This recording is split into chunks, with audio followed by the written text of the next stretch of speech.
Banyak yang bertanya ke saya, apa sih bang maksudnya kadrun itu? Kalau dapat pertanyaan gini saya pasti ngakak, soalnya lucu. Nyebutinnya aja udah lucu, apalagi lihat orang-orangnya. Oke, saya pengen serius mau jelaskan bagaimana istilah kadrun ini berawal. Seperti kita tahu, sejak reformasi tahun 98, mendadak di sekeliling kita banyak orang-orang yang sibuk beragama tetapi dengan kekerasan.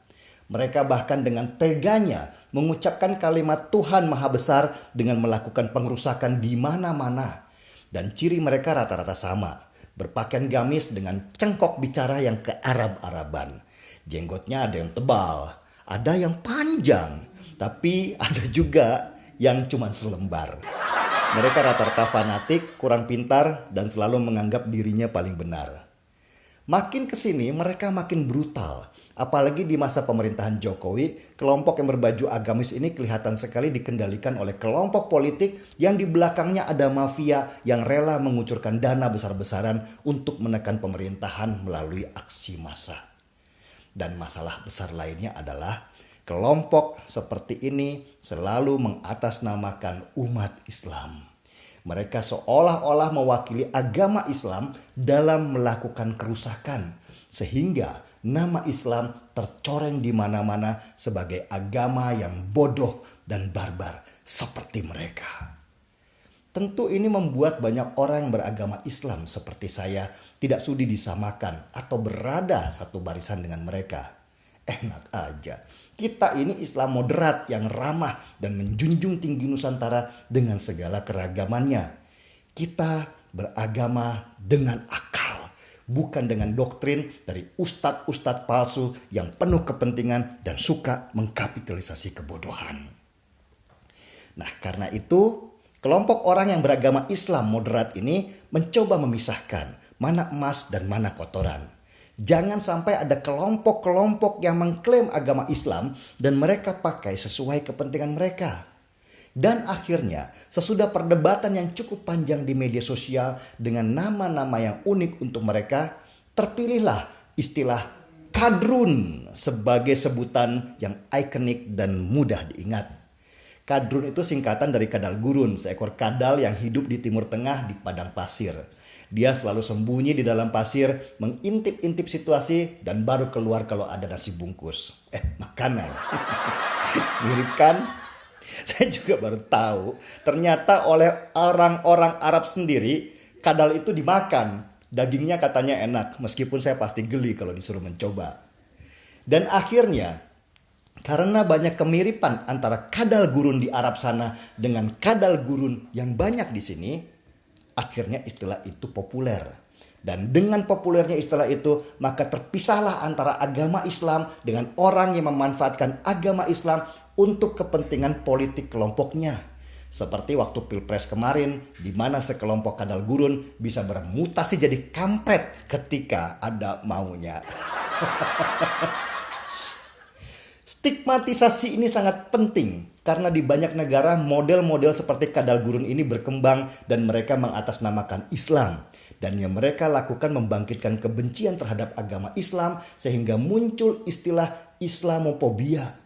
Kebencian banyak orang terhadap kelompok kadal gurun ini akhirnya menimbulkan korban jiwa yang tidak berdosa seperti yang dulu terjadi di Christchurch di Selandia Baru.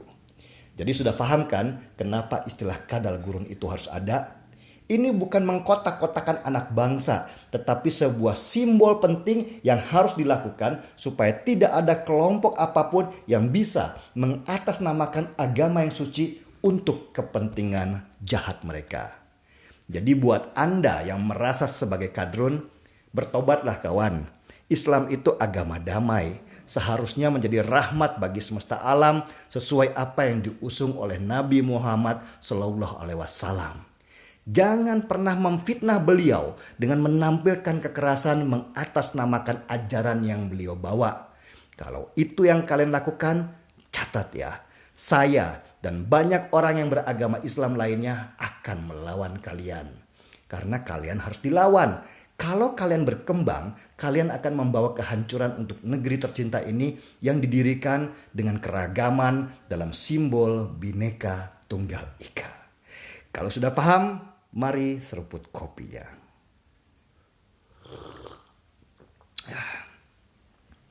Markibong. Mari kita bongkar semua. Saya Denny Siregar, kita di acara Timeline. Begitu terjadi kasus di Sragen, anak SMK di bawah saya ngibarin bendera hitam, tak kejar itu. Ya terjadi di beberapa sekolah nggak mau hormat bendera, mama gitu-gitu itu ya terjadi. Sekarang saya sampaikan dibina dong. Kalau nggak bisa kita ngobrol aja. Perlu nggak sekolah gitu ditutup? Karena argumentasi penolakannya itu pokoknya nggak boleh hormat bendera. Suka atau tidak suka, hanya berada pada garis. Kamu di sana, saya di sini. Kalau kita tidak berhadapan begitu, semua serba tolerable. Apa yang terjadi itu makin gede. Maka setiap kali saya masuk ke dunia pendidikan saya, Bapak Ibu, setiap kali kami mau nanti saya tanya dulu, Bapak Ibu setuju dengan ini enggak? Ideologi kita Pancasila ya, kita menghormati sesama ya, kita tulis. Jadi kalau ada indikasi sedikit saja dan itu masuk medsos, Anda mundur. Kenapa ini kita lakukan dan mesti tegas? Begitu kita toleran, Bapak Ibu, itu menggurita. Siapa sih yang tidak dimasukin mereka? Istilah kadrun itu bukan buat oposisi atau mereka yang berbeda pandangan dengan pemerintah. Kalau itu namanya kampret. Istilah kampret itu sudah nggak digunakan lagi sekarang ya. Kalau cuma istilah-istilahan saat pilpres sih wajar aja lah. Namanya juga pesta demokrasi. Asik-asik aja. Saya juga dibilang cebong, senang-senang aja, nggak marah, malah ketawa-ketawa. Kalau oposisi nggak pernah saya bilang dia kadrun tuh. Karena memang pengertiannya saja sudah beda. Kadrun itu bukan orang yang berbeda pandangannya dengan pemerintah. Kadrun itu lebih spesifik, yaitu gerombolan orang-orang yang selalu membawa agama dalam usahanya menghancurkan negara. Wah, apa benar kadrun bisa menghancurkan negara? Ya sangat bisa. Kita sudah melihat apa yang mereka lakukan di Timur Tengah, di Irak, di Libya, dan terutama di Suriah. Negara-negara itu sempat hancur karena ulah orang-orang yang fanatik agama. Mereka merusak, membunuh, memperkosa, dan menghalalkan kejahatan dengan segala cara atas nama Tuhan yang mereka fitnah. Mereka ada yang berbaju ulama, berbaju ustadz, dan berbaju santri. Tetapi sesungguhnya otak mereka rusak. Karena mereka bahkan menghalalkan bom bunuh diri atas nama perjuangan di atas nama Tuhan yang katanya mereka sembah. Buat kadrun, pemerintah apapun di dunia ini semuanya kafir. Kecuali itu pemerintahan atas nama agama mereka. Mereka menamakannya pemerintahan khilafah. Di dalam sistem khilafah tidak ada yang namanya negara. Yang ada seluruh dunia ini dipimpin oleh seorang khalifah. Negara-negara yang sudah ada sekarang ini akan menjadi wilayah yang dipimpin oleh gubernur-gubernur. Dan untuk menjalankan misi jangka panjangnya, mereka rela bersekutu dengan siapapun yang bisa membiayai perang mereka meskipun orang-orang itu berbeda agama. Itulah yang terjadi di dunia, terutama di Timur Tengah. Kadrun-kadrun itu berkembang karena pembiayaan dari beberapa negara kapitalis yang ingin merebut sumber daya alam di sebuah negara dengan biaya yang murah. Daripada negara kapitalis itu mengirimkan pasukan militer yang sudah pastilah berbiaya besar dan akan mendapat penolakan di parlemen mereka dan juga di PBB untuk mengakuisisi sebuah negara, mereka lebih baik membiayai kelompok garis keras yang mengatasnamakan agama di negara target mereka.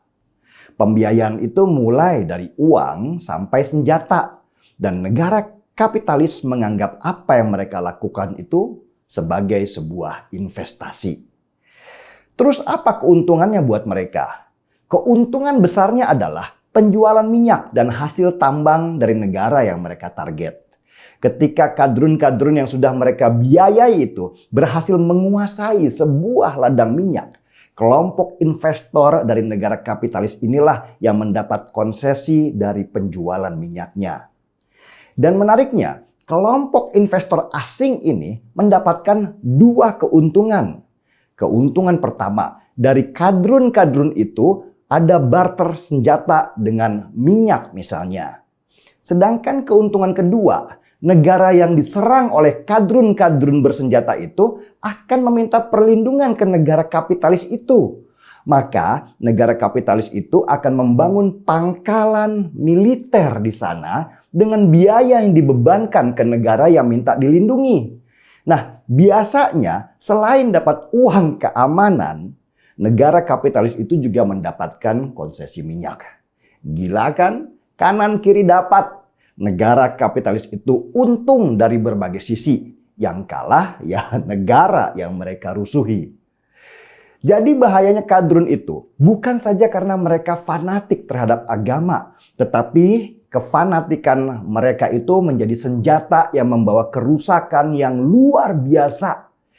Kalau negara abai terhadap mereka hanya karena berusaha toleran, maka bisa dipastikan dalam beberapa tahun ke depan negara itu akan hancur berantakan.